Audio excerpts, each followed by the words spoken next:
As you may or may not know, the Canadian 3DS eShop has about half the amount of games as the US eShop. Don't ask me why, it's not like we use moose bucks up here. But that's the reality, and like Thanos, reality is what I want it to be. So, I thought it would be a good idea to buy literally every $1 game on the 3DS eShop. Then again, I also thought it was impossible to be attracted to a Pokemon, but my ex-wife would tell you otherwise. First off, there aren't actually any $1 games in Canada. Because of those moose bucks, $1 turns into $1.25. If you've ever visited a dollar store in Canada, this won't surprise you. I also omitted a trio of games that only worked on a new 3DS since my capture card is on a regular 3DS and I'm not repeating the crooked iPhone 7 gameplay nightmare. So you won't see Christmas Night Archery, Halloween Night Archery, or Infinite Golf. I also decided to only get one of the 3 Snake games, all of which are from the same developer and appear to be the exact same game with slightly different colors. Because I axed 2 games, I decided to get 2 of the 10 QTAR games to make up for it, which cost a whopping $1.39 each. Oh, and the Smash Bros. Controller for Wii U isn't a game, it's an app that turns your 3DS into a controller, so that's not here either. After all that finagling, I was still left with 14 games. And one of them, Atlantis 6, is actually the highest rated game on 3DS eShop. Well, technically it has just 2 5-star reviews and it's sorted alphabetically, but if you go into the eShop and sort by rating, it is what shows up first. Anyways, with my plan in motion, I wasted $20 buying all these games. Then, after having an existential crisis over the fact that I actually have to play these games, I booted up the first one. I'm not expecting any masterpieces here, but I was still disappointed by Atlantis 6. You play as a turret and shoot at a few different types of bugs that are constantly advancing towards you. Alongside the machine gun, you have a grenade launcher that's highly effective, though it does cause the game to stutter. And that's it. Obviously, it isn't much to look at and the gameplay isn't much to finger at. You just spin around in a circle, shoot enemies, and try to survive as long as possible, with the only variation being how many minis are coming at you at once. I did enjoy how useful the bottom screen was at telling you which enemies are the biggest threat, and it does control fairly decently once you get used to the dizzy spinning. Little did I know that Atlantis 6 would actually be one of the highlights in this video, but I'm looking for a hidden gem and all I found here was a rock covered in crap. Odds are you're familiar with the game Snake. You play as an ever-growing snake and try not to eat yourself in the process. I thought that's what Azure Snake was going to be, just a snake clone with a slightly colorful aesthetic. But then I ran into myself and nothing happened, so it's Snake except you can go anywhere on the screen and there's no hazards except for the wall. You collect little green orbs to increase your score and you do speed up as the game progresses, but if you never hit the wall, the game could go on forever. There's plenty of Snake games out there for free on various platforms, including Snake.io, which does forego the self-damaging aspect, but it adds so much more to the overall experience. Azure Snake is just Snake without the challenge and with a $1 price tag. Just get a free version on your phone or your computer. I also had issues with the background. I understand the desire to not make it static, but at least for me, the flashing lights gave me a headache. And whenever you pick up an orb, the snake grows, but for that split second of growing, there is a hiccup in the gameplay. The nicest thing I can say about Dark Island is that it tries. Unlike a lot of the bare bones games in this video, it at least tries something different. It's a survival game where you have to dodge the undead and ride your motorcycle through each small area collecting fuel, health, and ammo. Unfortunately, it's not a good survival game. Technical issues like slowdown, random audio drops, and your character being disconnected from the bike while riding hamper any fun that may have been found. Plus, every dog is faster and deadlier than you, meaning you can pop into a level, a dog spawns in front of you, and it's game over in 2 seconds. It's also super weird that you can only dismount on the right side of your bike. Again, at least Dark Island tried, but the difficulty is more punishing than Elden Ring because it's so unbalanced and the gameplay overall just isn't enjoyable. Escape from Forest was the 4th game I played for this video and the first with the 3D effect. It doesn't do much, but it's there at least. That's gotta count for something, right? As for the gameplay, it's an endless runner. I think there's wolves chasing you, except the wolves aren't what kills you. This forest is filled with instant death trees and rocks. Even if you're going 1 mile an hour, merely touching something results in instant death. I thought the random blue and green things on the ground were power-ups, but whenever I touched them, the screen would get blotches on it, so I figured they were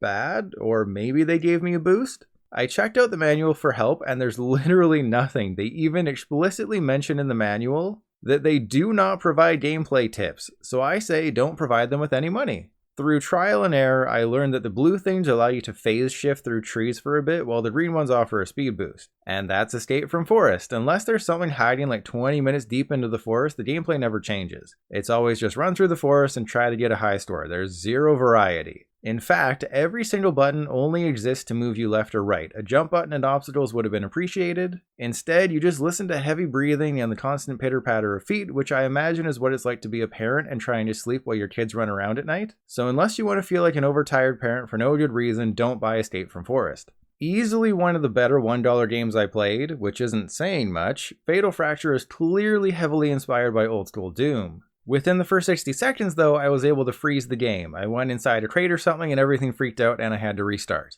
But when it works, it's not the worst video game ever made. The gameplay is basic and the graphics are rough, but it's still somewhat decent. All you do is shoot enough enemies to open a portal, then enter that portal and do it all over again in an area that's basically the same as you left. What makes Fatal Fracture better than many of the other games in this video is that it has variety.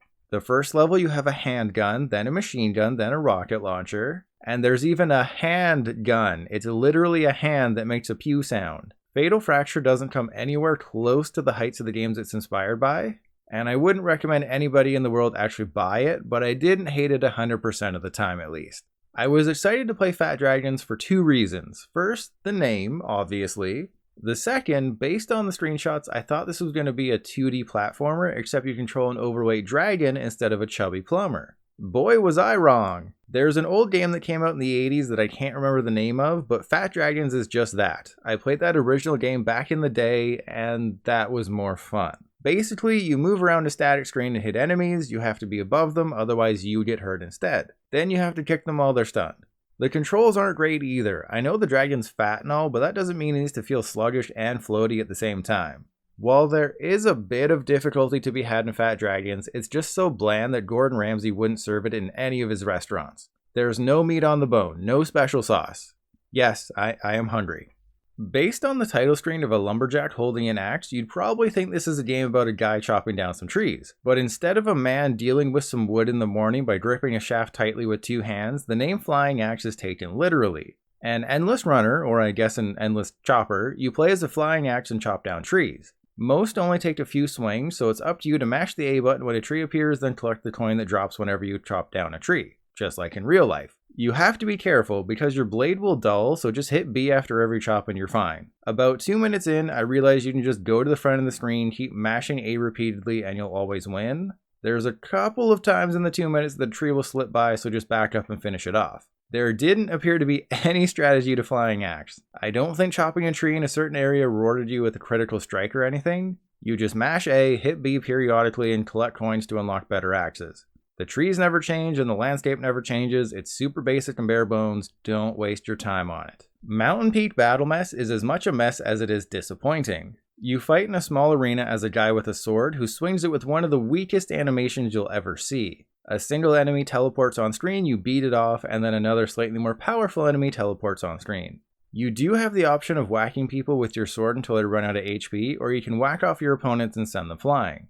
On the bottom screen, you'll see attributes to increase. Throw increases your ability to throw enemies with each hit. Power, of course, increases your damage, and then there's health and shield. At first, I thought these did nothing. I'd increase my stats, but no health pickups would drop. I checked the manual, and of course, no help there. I finally learned through trial and error that you have to physically KO an enemy for the good stuff to drop. Simply whacking them off just doesn't give you what you want. Once I learned that tidbit, I saw the potential. It could have been a fine arena battler, except it's so barren. All you do is tap A, plus the mess part of the title does begin to show. I had a weird rabbit fuse with me in the middle of the screen, the game freaked out, and when it returned to normal, I flew off the edge. The same thing happens with enemies. They'll charge at me, make contact, and even without me doing anything, they'll just fall off the edge. If the core gameplay wasn't so blah, if there was some sort of leaderboard or stat tracker, if the enemies weren't so cheap at times, if there was any sort of variety, and if there weren't any technical issues, I'd actually recommend Mountain Peak Battle Mess. It's a shame all these issues are present because there is a nugget of a good game hidden in here. Finally, a game with some production values. There's a 3D effect, good graphics, a title screen, fun music, 50 in-game achievements, and a store tractor. On top of all that, and most importantly, Skypeace is actually good. I know. Skypeace is a stage-based, non-endless runner. You fly through the air on a rocket board, collecting coins and treasure, all while dodging enemies. The speed is balanced, never going too fast or too slow, and a nice touch is that you only have a 3x3 grid to move around, not the whole screen. It helps keep things under control. Now, I know what you're thinking. Low punny does give me funny feelings in my distortion world. And you're right, there is one major negative with Skypeace. It's like a unicorn threw up on the screen. Even with the 3D turned off, it gave me a headache after a couple minutes of gameplay. While the gameplay itself is great, the visual diarrhea blasting into your eyes is overwhelming. If you're experiencing some discomfort just watching this footage, you won't enjoy Skypeace. If you like not blinking and having things come in your face, then Skypeace is $1 well spent. I couldn't believe it either.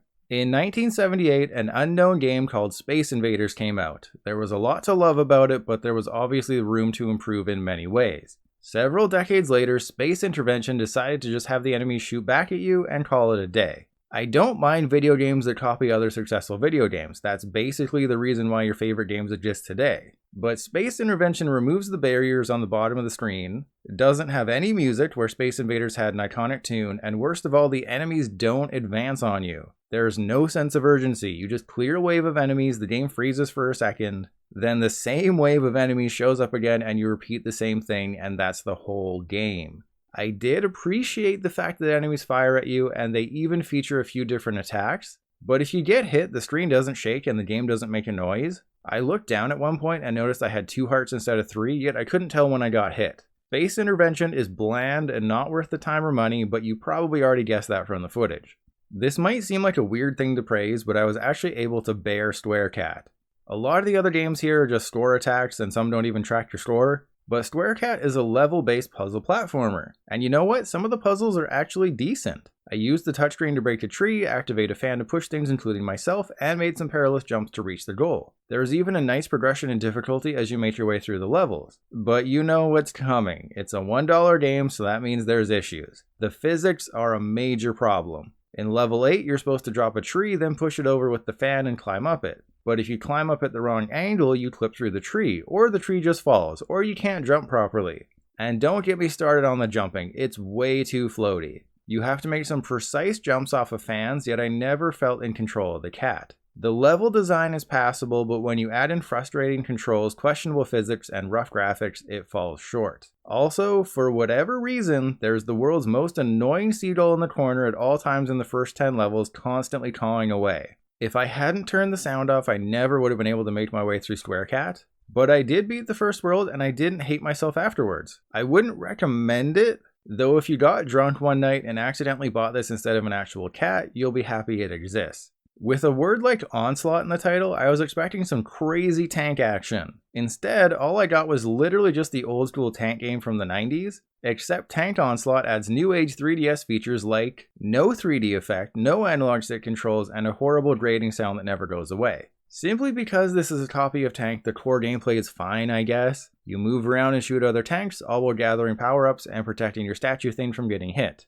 While the AI can be rough at times, always choosing to move diagonally when they spawn, allowing you to just stay in one place and get easy KOs, I don't know why you'd spend money on this. If you Google free tank games, hundreds of options will pop up. So while Tank Onslaught does what it's supposed to, there's no reason to actually spend money on it. Now we get to the heavy hitters. Coming in at $1.50 after taxes, Q-Tar Burger Factory is super simplistic, requiring the use of just 2 buttons. You play as the orange humanoid cat on an assembly line. The game doesn't tell you which cat you are, so I failed my first 2 attempts. When I figured out who I was controlling, the game got rolling. All you have to do is place a bun on a burger by pressing A. But if the jackass blue cat in front of you sends you a burger with no meat, you have to pass it back. Things are fairly easy for the first 50 burgers because your stupid coworker always fixes its mistake on the first try. Then the speed increases and you start playing hockey with the blue bastard, passing a bottom bun back and forth several times while you barely have any time to think. If you screw up once, it's game over. But the blue cat screws up hundreds of times and gets a pass. This is clearly not a healthy work environment. While Q-Tar Burger Factory is fun, it's only fun for about 5 minutes. Trying to beat your high score is enjoyable at first, but there's just no variety to the gameplay. You either put a bun down or pass a bun back. The location doesn't change, the burger doesn't change, and the fun doesn't change. While the production values are slightly higher than most of the other $1 games, and while it's more fun than most of the others, the gameplay still is thin. I think you're better off just getting a cheap reflex game on your phone, rather than rushing out to get this before the eShop closes. It's only fitting to leave Q-Tar end credits for last. Here, Q-Tar is escaping the Power Rangers on a motorcycle, except they're not actually called the Power Rangers. If I use their real name, this video would get you monetized. All you do here is ride your motorcycle and try to avoid gunpowder. While you're doing this, weird lyrics to a weird song flash across the bottom of the screen. Gameplay-wise, the motorcycle rides towards you and your only objective is to move the analog stick left or right. It's another one of those games where blinking is bad and typically equals game over. I don't know if I'm being too harsh here or if I just grew tired of cheap games, but end credits is not good. The perspective is extremely awkward, the runway is too short, and the color of the jump and the gunpowder is the same, making it difficult to discern which is which. I only ever made it to like 40% before I just couldn't take it anymore. I just wasn't having fun. I saw no reason to continue except for the purpose of this video.